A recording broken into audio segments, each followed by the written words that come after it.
In a world where the news feels bigger, louder, and harder to make sense of, Canadians need more than headlines. Hi, I'm Karen Ciolin, news reporter and host of the Big Story podcast. From world-shaping events to the everyday stories that spark debate, my team and I will explain what matters and why it matters to you. We're here to help you make sense of the news and give you the context you need for those kitchen table conversations. Trusted, Canadian-focused, curious. Listen to The Big Story wherever you get your podcasts. You're listening to a Frequency Podcast Network production. The Brock and Dalby Podcast. This is the Brock and Dalby Podcast. Welcome to Tuesday. My name is Brock. I'm Dalby. I'm interested on how you feel about this as a wrestling fan. Did you see that Tom Brady is apparently going to WWE? So I saw it, and I'm of two minds. As someone who was in professional wrestling, it's great for the attention. It's the biggest name in the history of professional football. Apparently, allegedly, according to TMZ, stepping into the ring to wrestle Logan Paul of all people. Okay, because that makes sense, because I saw that video online this weekend of him like slapping Logan Paul at some event, and then he was talking some ish about him playing flag football. Is that what they're like? Are they building up to some like WrestleMania fight between the two of them? So they've been doing this sort of, not on TV, but like at different events and online and videos and stuff like that. They've been building this for a while, and now, according to TMZ, this is where it's going to end up, is them having a match together. Now, from the perspective of a wrestling fan, that match is going to suck. Brady's 48 years old and was never exactly the most athletic quarterback of all time. I don't want to see him doing a moonsault. I mean, don't get me wrong. Like back in the day when I was a kid and I saw Dennis Rodman come out with the NWO, that was sick. But Dennis Rodman was also like that guy, right? That's just it. Dennis Rodman was a physical specimen. Tom Brady looks like he could be the guy helping you get to your seat in the third row. Yeah. He's not going to do well at this. Although, then again, I'm sure there's a lot of football fans that would love to see Tom Brady get hit with a steel chair. Oh, you just sold me on this, brother. As a Steelers fan, hell yeah. This is the Brock and Dalby Podcast. We've talked about the massive diarrhea parasite that has been running through the United States. Taco Bell was initially getting blamed for it, right? Yeah. The proper name for this outbreak is Cyclospora, and apparently some people are actually using this as a diet method.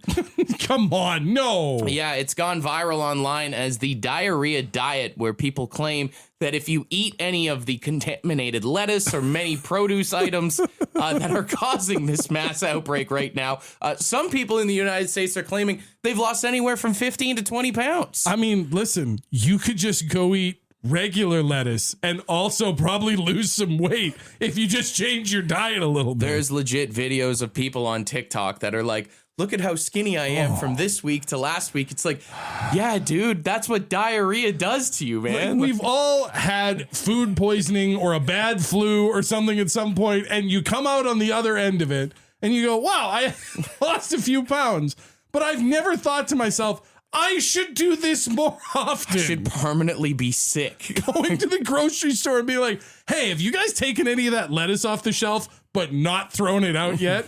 I'm thinking salads. I mean, with how expensive Ozempic is, maybe that's just where some people's minds are right now. This is the Brock and Dalby Podcast.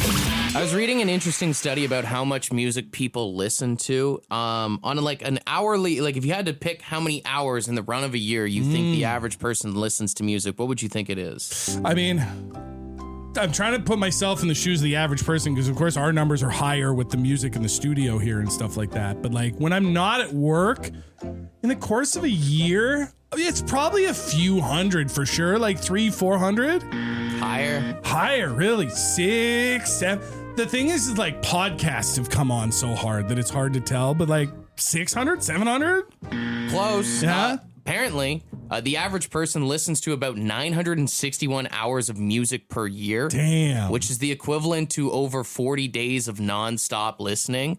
They say on a weekly basis, the average person clocks in about like 20.7 hours a week. It really does depend on like what you do on a day to day, like where you go. And like if you're in your car a lot, I imagine your numbers are way higher. Well, and if you break it down, like the average song is around 3.5 minutes, right? So this yearly total breaks down to roughly around 16,000 songs listened to annually, which I'm really curious on that because, I mean, if you're listening to this station, it's not like 16,000 organic songs, right? That's what I was going to say is like, I wonder if you take that 16,000 number. How many replays? How many of it is just the same song? Because even like people like to complain about the radio. Oh, you play the same songs. But listen, if you be honest with yourself, even when you're like at the gym or driving, you have your favorite songs that you put on all the time. No, I agree with you. I think you hit a certain age and like new music is kind of like Friends where you're like, I've got enough of it. You know, I don't need any new stuff now. So they say that allegedly the average person listens to like 16,000 songs a year. But if you average it out to like the average person making it to 80 years old, that would equate to you listening to 1.3 million songs in total in your lifetime. Damn, that is a hell of a number. Especially, it's such a bummer to think that so many of those are bad songs. Yeah. So many of those are songs you didn't want to hear. Well, and the time listening really varies because it's like if you listen to punk music, it's probably a lot less. But if you're like a big Tool fan or something, you know, you're only averaging about 500,000, not a million. They say that you spend 10.9% of your life listening to music. God, that number feels low. Like all these other numbers are kind of hard to wrap your head around. The idea of like 10% of your life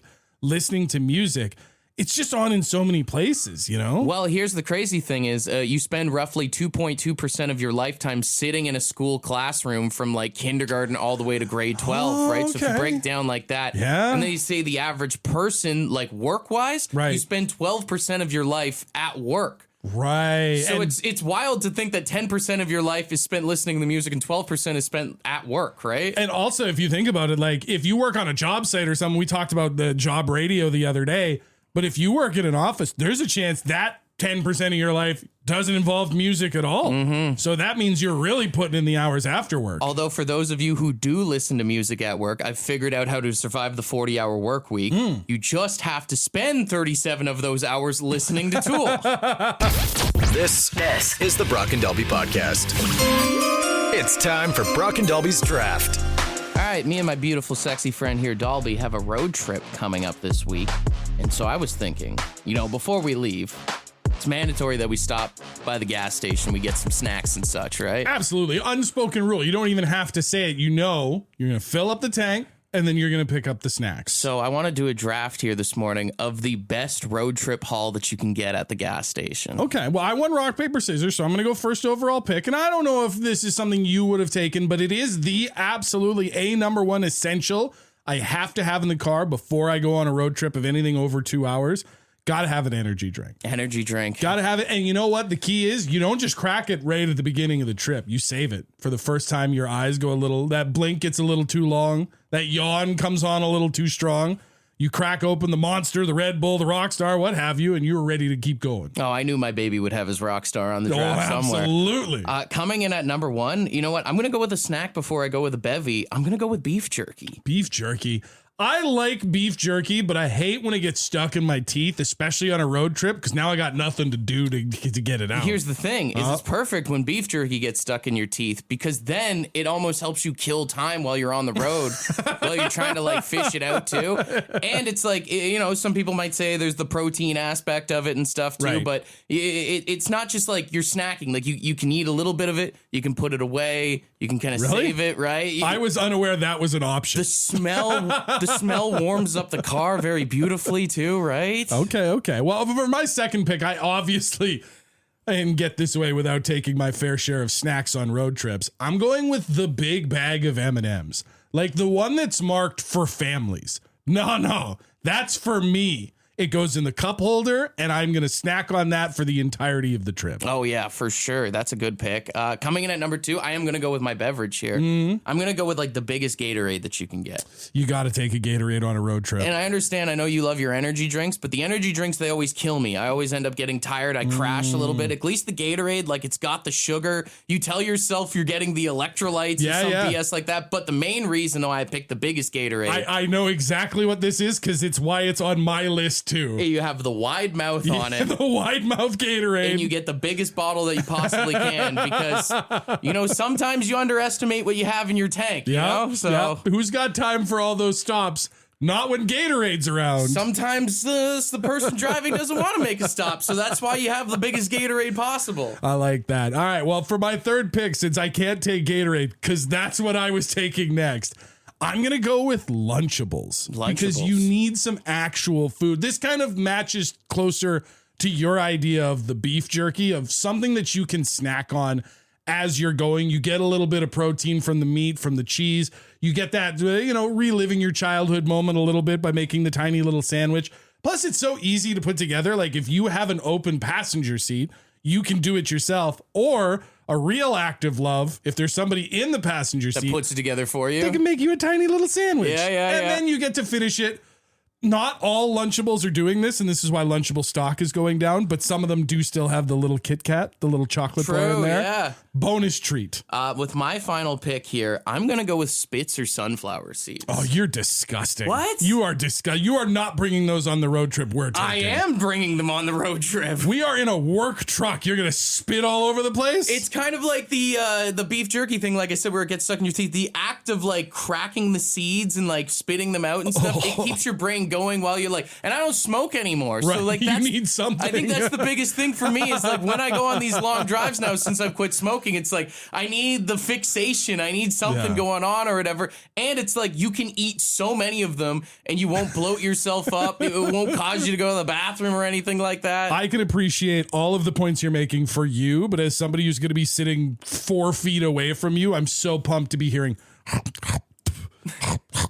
Well, drive. It's a good way to make sure that your passenger princess doesn't fall asleep and is looking out for the OPP while we're driving down the highway. All right, man. I got first overall pick. I took energy drink. Then I got a big bag of M&Ms, and then I got Lunchables. I've got beef jerky. I've got the biggest Gatorade possible, and apparently a controversial pick.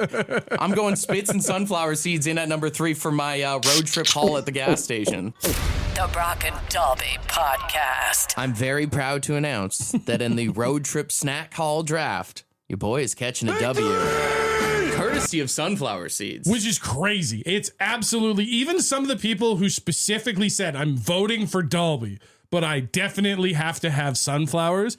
You people are the reason auto detailing companies stay in business. You just don't know the way of the road, bub.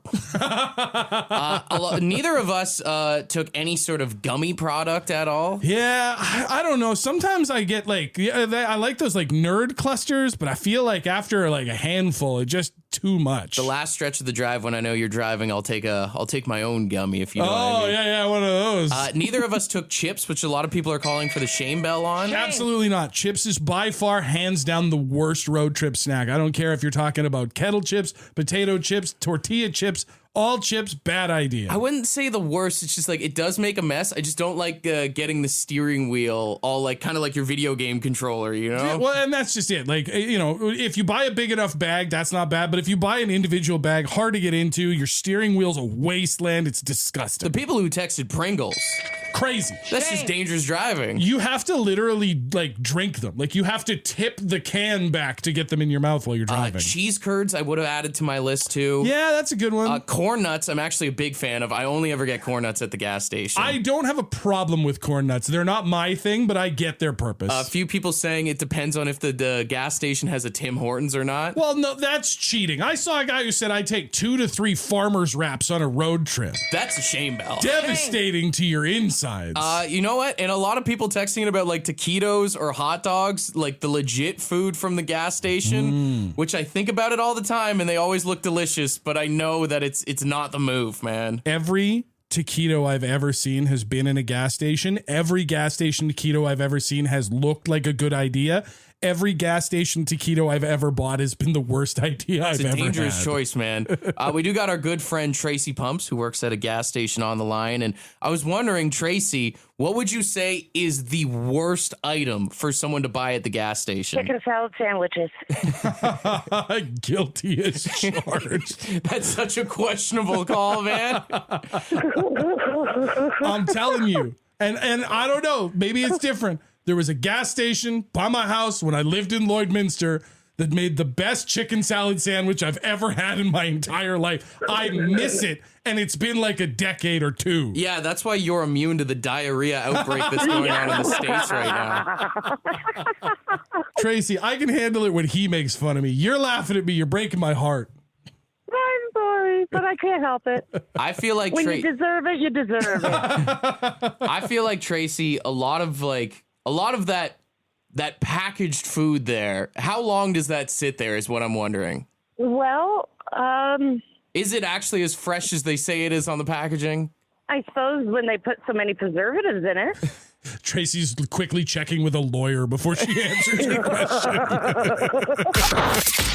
The Brock and Dalby Podcast. The Brock and Dalby Podcast. Here's something that I really can't wrap my head around. Okay. Canada's inflation rate eased to 2.8% in June, apparently thanks to lower gas prices. So, do you remember? It feels like a fever dream, but for like one glorious week, gas prices actually felt like you weren't being held at gunpoint while filling up your car. I don't remember any of this, to be honest with you. It was a very short. It was during like one of the very first ceasefires with the Strait of Hormuz thing, and gas went down, way down. It almost went down to where it used to be before it launched back up. And apparently, that short period of time, with the way that they do these stats, is enough for them to be like, yep, inflation's down. We're good, guys. Are you talking about when gas went down to like $1.40? Is that what you're talking about? Yeah, sadly, that is what I'm talking about. That did not feel normal to me. That still felt like high gas prices. It's still high gas prices, but compared to like what they are today,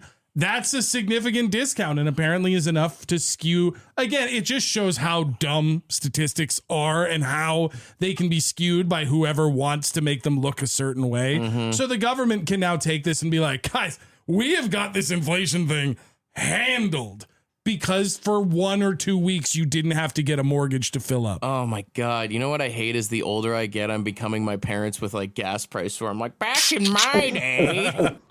The Brock and Dalby Podcast. Brock is getting married in 2028, and you guys have yet to choose a venue for your wedding, right? Yeah, Courtney's got like 1,000,001 ideas, and I shut them all down because I go, you realize we're broke, right? Well, yeah. So I want to pitch you some ideas, and because I know your answer to everything is going to be I'm broke.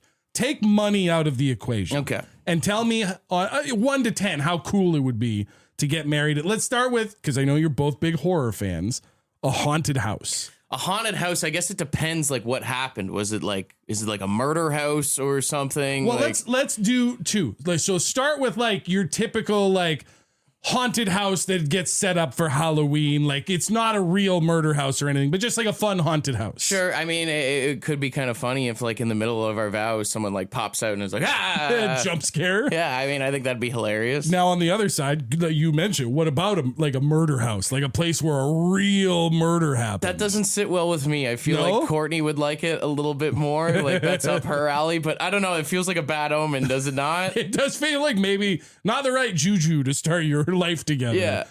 Let's go from a dark place to the happiest place on earth. People do theme parks. What about like a Disneyland wedding, Disney World wedding? I don't know. Neither of us are really big like Disney people. So it was like Mickey and Goofy are standing up there with you. Or? Okay, well, if you're not Disney people, what about if you go to Universal, you could go to that Super Mario World. I know Courtney loves video games. You could have Princess Peach bring you the rings. It would be cool to get married on a roller coaster, I will say. That would actually be pretty sick. What about a cruise ship? No, You're just I hate anti-cruise. cruises. I hate cruises. Yeah. What about at a buffet, like a Mandarin that's set up like one of the rooms is just for your wedding, and then after you say your I do's, everybody just goes to eat. Man, actually not a bad idea. I wonder because like you can just rent that out for a party, right? And just say you were having a party and have your justice of the peace show up. Don't even tell them it's a wedding, right? Yeah. Why go the extra mile when you could just have it happen? You're going to the Mandarin, everybody just wears sweatpants and stuff. I mean, as I'm saying this, Courtney would hate every idea, but this seems like it's right up my alley. You're both big music people. If you could convince a band, and say it's a band you guys like, to stop down during the set and have you guys get married on stage, what do you think about that? Would that be too much? That'd be so sick. That would honestly be the ideal thing, in my opinion, would be like, You have 20,000 people there for your people would go crazy for that too, right? And then think about it at the end. It's like, I now pronounce you husband and wife, and you both just stage dive and they go into your favorite song. Bro, imagine Dave Grohl officiating your wedding. That would be sick as hell, Yeah. man.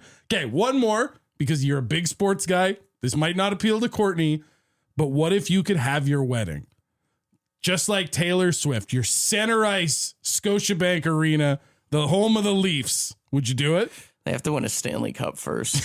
Oh, so you'll just never get married then. That's more of a bad omen than doing it at the haunted house, bro. What do you mean? You get a ring before they do.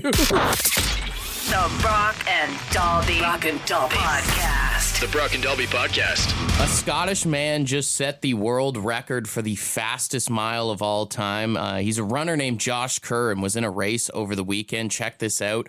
Set a time of 3 minutes and 42 seconds. See, this is how unathletic I am. You're telling me that's a world record? I have no idea what a good mile time would be. The average person that runs, it's around 9 to 12 minutes at around 6 miles an hour. This guy got up to 16.2 miles an hour. Damn, there are parts of town where he would get a warning, like a little flash from a cop being like, slow down. You're going too fast, Yeah, brother. might get a sad face on one of those speed signs. The crazy thing, too, is that, to run 16 miles an hour is an impressive feat.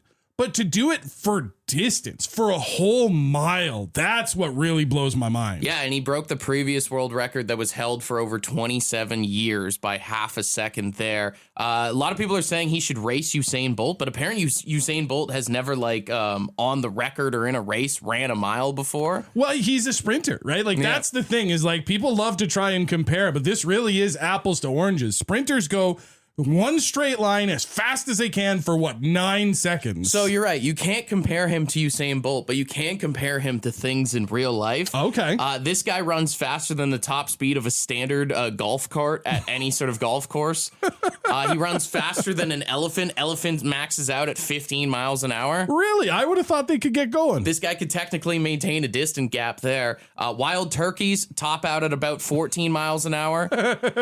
Keep this guy in mind at Thanksgiving. He's even faster than the average gray squirrel, which caps out at about 12 miles an hour. Damn, do you think this dude would come to my house and help clear out a few trees? Dude, somehow scientists were able to estimate how fast the T-Rex in Jurassic Park went. Okay. He could outrun a Tyrannosaurus Rex. Wow. Yeah. Terrible guy to have on your side if you're trying to escape a T-Rex. Do you remember the boulder scene in Indiana Jones? Yeah. Somehow people were able to math that out, that the boulder was going around 12 to 14 miles per hour, and Indianapolis Jones struggled just to get by there, had to grab his hat and everything.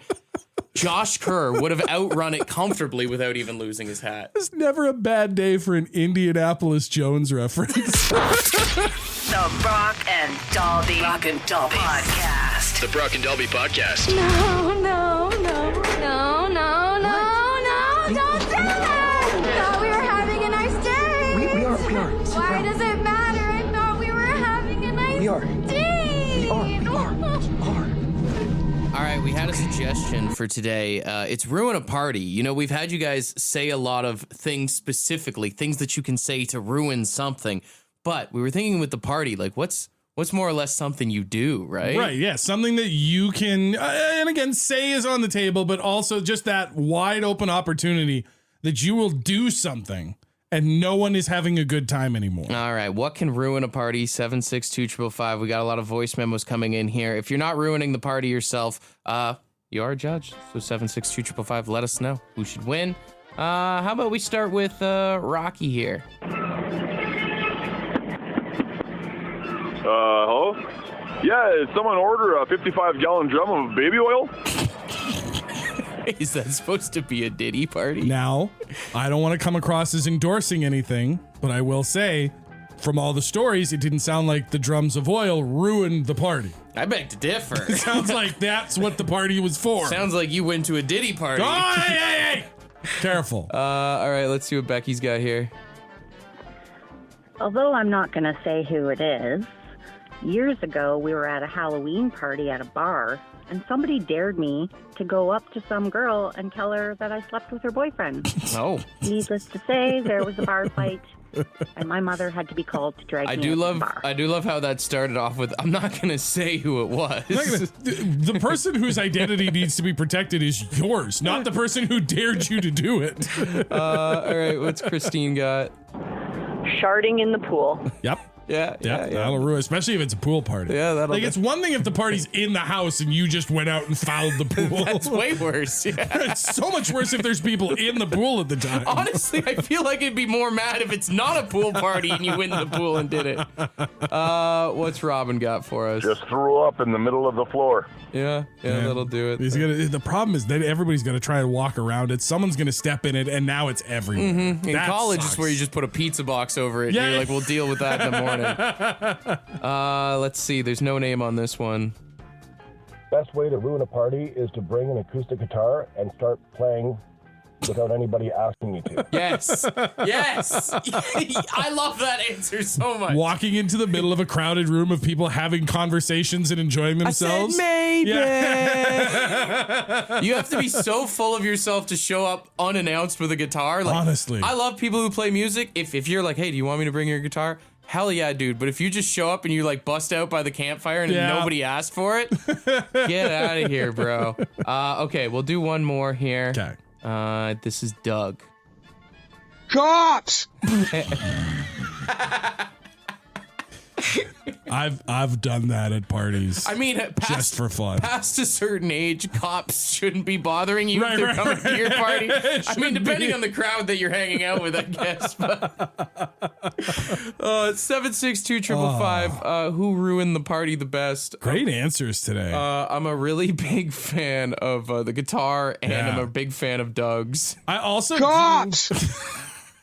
I also do like the one where she said, I walked across the bar and told a woman I slept with her boyfriend. Mm-hmm. That is a great way to ruin the party. Mm-hmm. Pooping in the pool, also very funny. Yes. But and it looks like the text line. Yeah. Let me just read this text. Guitar dude for the win. I agree. Which is the only time anyone's ever been stoked about a guitar guy before. 100%. Ding, and a round of applause. You didn't put your name on it, so we're going to refer to you as Guitar Guy now. You are Guitar Guy from here on out. And now you got $100 in OLG tickets. And food for thought for anyone planning on bringing their guitar to the party. Don't. Ask for consent, please. Just don't. No, don't even ask. Because you might make someone feel awkward to say no. Just don't do it. The Brock and Dalby Podcast. We need your text. 762 555 is the number. Come on, send a question. There's a choice you're making, and we hope you make the right one. Come on and send us a question. Wherever you might be in the world, we would love to hear from you on the text line today.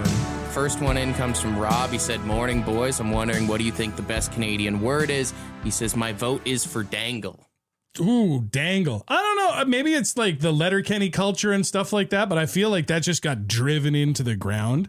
I just love a good A. You know, it's short, it's simple, it works at the end of almost any sentence. I feel like toque is probably like the best Canadian word, though. Just the whole way it sounds. Yeah. Even if you don't have the most Bud accent, right. The automatic toque. I always forget that toque is a Canadian word. Like, it's the word we've always used. And when you see people like down in the States talk about wearing a ski cap or a beanie or any of these other things, like, it's funny because it's probably how most people think of toque, but I'm like, why are you using such silly words when a perfect word already exists? And I think like across the country, like you could probably like, I know Courtney's a big bunny hug person, which if you're not from the prairies, that's what they call a hoodie, right? Well, not even the prairie, specifically Saskatchewan. Yeah. Even in Alberta, you go bunny hug, people go, what? I mean, technically, some people might think it's a few words, but what he at is just one word altogether. That's another beautiful one. Out for a rip is another one that has grown on me over the years. Somebody said, how many pigeons would you have to see inside your house before you started suspecting someone was putting them there on purpose?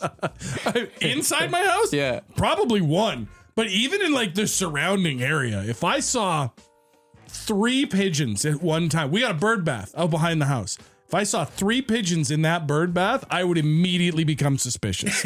I don't think I've ever seen a pigeon at my house before. Well, that's just because you hang out with me too much and my conspiracy theories are starting to catch on to you. Someone said, my job site keeps getting raided by people at night. You got any solutions on what we could do? I mean, it's tough. Maybe start doing what like people do with their Amazon packages. What's that? Where they get the confetti and stuff or whatever, or like the glitter bombs to try. Yeah, because if you ruin the day for a couple people, word will get out and people will start to stay away. And like if you're reporting it to the cops and they're like, hey, there's nothing you can do. Well, look for the guy covered in glitter. Walking around the job Shouldn't be hard to find, to be honest. The only thing you have to be careful for is there are laws in place about booby traps. So before you go full Home Alone to try and protect your job site, maybe check with a lawyer. Sure. Just a little bit. Sure. Set up some cameras, I guess, is maybe the better option. Probably. Someone said if you could be reincarnated as anything in the world, what would you want to be reincarnated as? Ooh, I do love the way that bears live their life. YouTube randomly suggested literally a live stream. It was a video live of just bears hunting fish in the water. And you could see them like scratching against trees, rolling around in the grass. I was like, man, as long as bears aren't getting like into town and run around by cops and animal control, bears live a sick life. Yeah, that's true. But I mean, if I could be reincarnated as anything, I hate the animal as like a pet. Yeah. But like a spoiled house cat. Ooh. Is that not the life? You do live real well. You just run the house. You just post up, chill, you swap people, you eat, you poop, that's it, man. You live well and with low expectations. Like if you're a dick cat, nobody's like, man, we got a bad cat. Maybe we should get a different one. People just go, that's just how cats are. Leave him. Yeah. Leave him. He'll leave be him, fine. Leave him. Final one in here. Someone said, if the Cars universe exists, why don't they make a Skidoo movie? I mean, that'd be awesome. They have cars, they have trucks, they did planes. Yeah. So like all of these things exist. Where's our Northern Skidoo movie? Two Stroke the movie. Then again, that title's probably already taken somewhere else. Want to be part of the podcast? Leave a message on the Bad Line. The Bad Line is the answering machine for the Brock and Dalby Show. To get the number, text the word BAD to 762-555. Thanks for listening to the Brock and Dalby podcast.